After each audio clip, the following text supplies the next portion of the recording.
Alright, so Zayn Malik is the latest celebrity to pour his heart out on the Call Her Daddy podcast, thanks to the amazing interviewing skills of Alex Cooper. In fact, it's the first interview he's done in 6 years, and it went on for over an hour. Zayn pretty much talked about everything, including some major revelations about his time in One Direction. As we know, he left the band 8 years ago, and it's still something that fans are fascinated about to this day. While a reunion seems to be off the cards for now, Zayn has reminisced on his time with the boys and talked about the reason that he decided to leave. He admitted that he quit because he wanted to be the first person to go solo. He said, "I completely, selfishly wanted to be the first person to go and make my own record. If I'm being completely honest with you, I'm a passive dude, but when it comes to my music and business, I'm serious about it and I'm competitive. So I wanted to be the first to go and do my own thing." At the time, One Direction had been working non-stop for about 5 years, creating music and touring almost every day, and Zayn said that by the end of it, they were all sick of each other. Though now he looks back on those days that they spent together in a much fonder light than when he left. When it came time to quitting the band, he said that there was a lot of politics going on within it, which is why he made his decision. He didn't explain it fully, but he said that certain people were doing certain things. Certain people didn't want to sign contracts, so he got the sense that something was happening and he just decided to get ahead of the curve, meaning that he wanted to be the first person to leave if the other members were already thinking about it. What's really interesting though is the way that he describes the aftermath of it all. Zayn said that he took the time to not do interviews as he felt so overexposed to the press while he was in the band. He said that it takes a bit of time for you naturally to progress as a human and give something else that is interesting that you have to say. He also talked about his supposed personality type and the fact that he was dubbed the mysterious one in the group. This, he says, was all a marketing scheme. Quote, "That wasn't necessarily my personality, I'm just chill.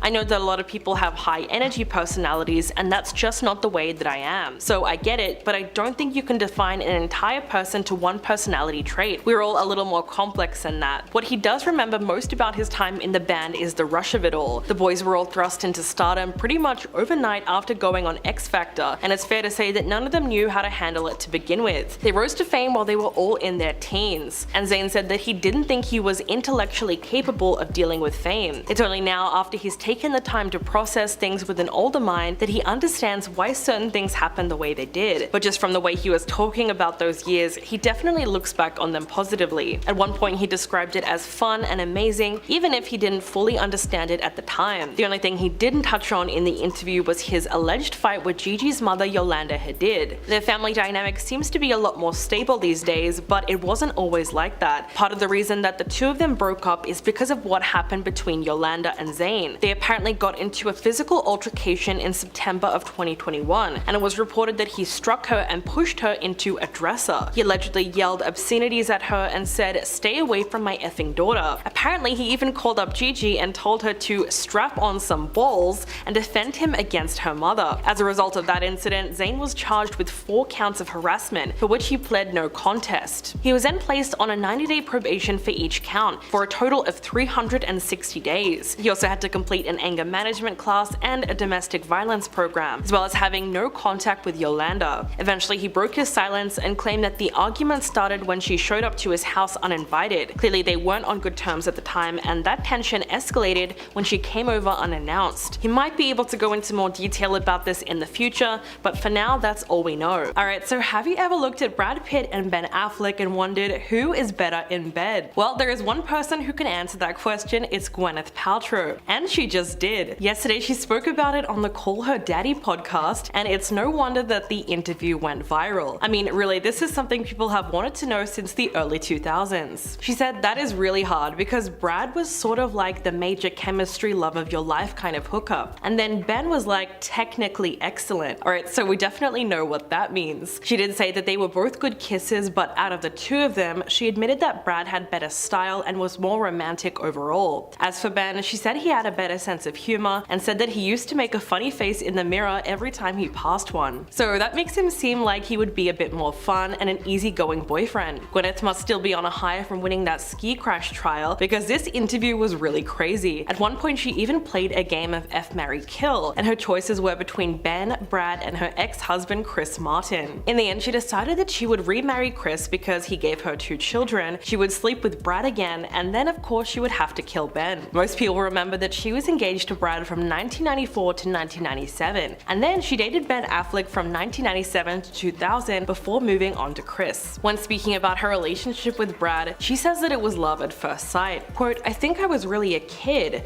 like more than a lot of other 22, 23 or 24-year-olds I would meet now. I really hadn't explored who I was or what was important to me, what my boundaries were, anything like that. I was totally heartbroken when we broke up, but it was just the right thing at the time and it was really hard." She said that back then she still had a lot of development to do and had such a pleasing issue. She also really didn't understand how to listen to her own instincts and act from that place. At another point in the interview, she revealed whether or not she hooked up with Leonardo DiCaprio. Well, apparently he tried to make out with her and she shut him down because of his reputation as a player. She said he tried back in the day, but he was already very loose with the goods from when he was like 19. She also insisted that she never hooked up with Johnny Depp despite all the rumors that were going around at the time. Apart from her dating life, Gwyneth also talked about what it was really like winning an Oscar at the age of 26. Most people remember her acceptance speech for the fact that she broke down into tears while she was thanking her parents. Even though she was showing a moment of genuine vulnerability, somehow it all backfired on her. She was criticized by the media and even other celebrities who didn't feel like she was worthy of the award. At the time, fellow actors like Glenn Close said that it didn't make sense that she won. Gwyneth said, "It felt like a real pivot on that night because I felt like up until that moment, everyone was kind of rooting for me. And then when I won, it was like too much and I could feel a turn. I was 26, I cried and people were so mean about it. I just thought, wow, there's this big energy shift that's happening. I think I'm going to have to learn to be less open-hearted and much more protective of myself and filter people out better." What the media didn't know at the time was that her father was actually sick with cancer. He ended up passing away 3 years later in 2002. Gwyneth said, "I remember I was working in England and I remember the British press being so horrible to me because I cried. And they didn't necessarily know that my father was dying of cancer. He was really debilitated. It was just this like totally overwhelming moment." On top of that, winning the Oscar never really gave her the satisfaction that she was after. Apparently it led to an identity crisis where she realized that she didn't even love acting as much as she thought. I mean, imagine realizing that after you win an Oscar. A lot of it had to do with all the public scrutiny, which only became more intense in the early 2000s. Eventually, Gwyneth just decided to pursue another career path. She ended up launching Goop in 2008, and that's how she became the ultimate almond mom that we see today. And now, have you guys listened to Cole Sprouse's interview on the Call Her Daddy podcast? A lot of people are saying that it's cringe and difficult to sit through, and that's mainly because it feels like a massive overshare. Before starting, Cole asks Alex Cooper if he can smoke inside her home. She agrees, and he spends most of the hour-long interview holding the cigarette and dabbing it in an ashtray. The 30-year-old actor got super candid about a lot of things. He talked about his relationship with Lily Reinhart and said, "I think if I had loved myself a little more, I probably would have left the relationship a little earlier." Apparently, the two of them felt a lot of pressure during their romance. Even though he said the breakup was mutual, he insisted that he was the one who left and said, "I should have been more selfish at different points in the relationship." Cole said, "It just felt like I had to take care of a lot of people around me, which was not good for me. I probably should have exercised a bit more selfishness in that situation. To be honest, when you're in a relationship for that long and someone leaves, it's not a surprise.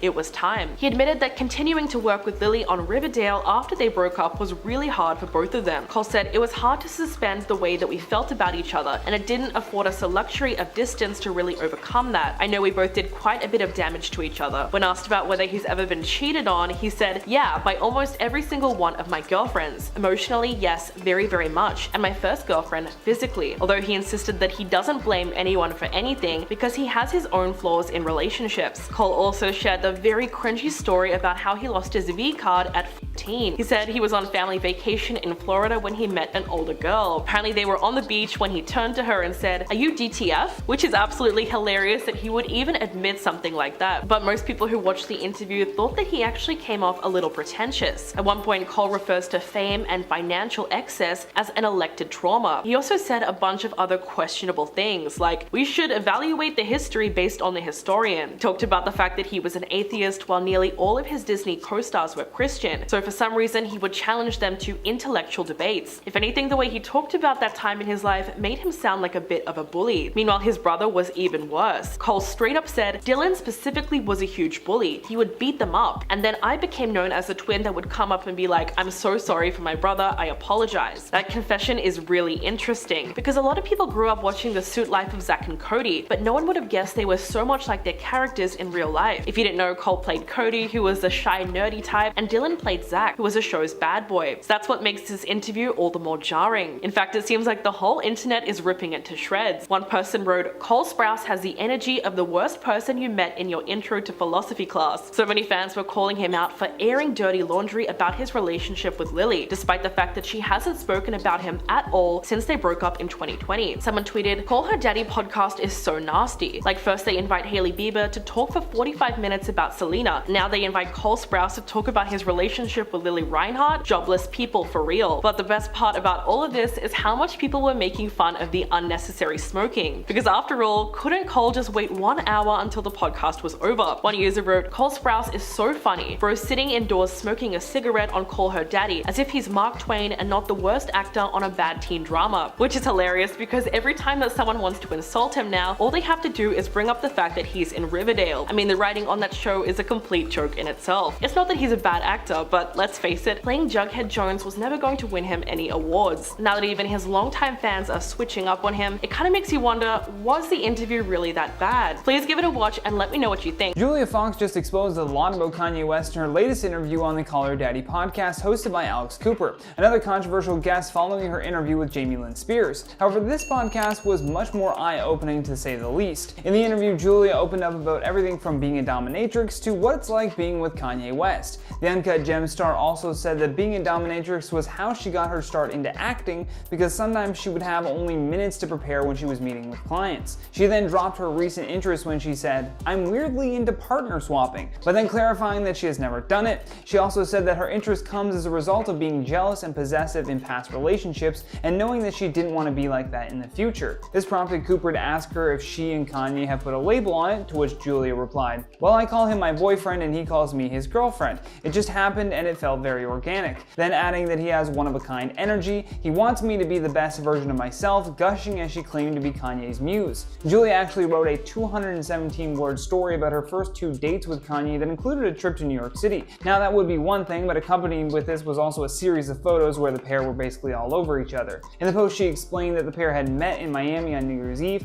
and it was an instant connection. In addition to calling Kanye her boyfriend in this interview, she was also asked about the online comparisons of her and Kim Kardashian. Julia said that it was unfortunate, but also took a bit of a jab at Kim and said, "If anything, I think the conversation should be how heavily Kim was influenced by Kanye." Now at the end of that quote, you'll see that the news source added that she was also talking about Balenciaga, which just reminds me of that theory that all of this has nothing to do with Kim and Kanye fighting and everything to do with selling Balenciaga because of the collab with Kanye. A woman named Michelle, who runs a Kardashian family analysis account, believes that this is much more than just a PR stunt. She believes that we are witnessing a tale as old as time, but with a new medium to express it in. The collab between Kanye and Kim isn't about any of their love interests, it's about selling the brand of Balenciaga and fusing the message with real life and getting it to the people through tabloids. She explains further saying, "We may be scandalized that classic confused ex-West is finally rebounding with a rising star, but Kardashian is still positioned as his original muse, the first one to wear Balenciaga before we discovered it would be accessible. Even if their courtship is in earnest, Fox inherently represents West's next phase of messaging.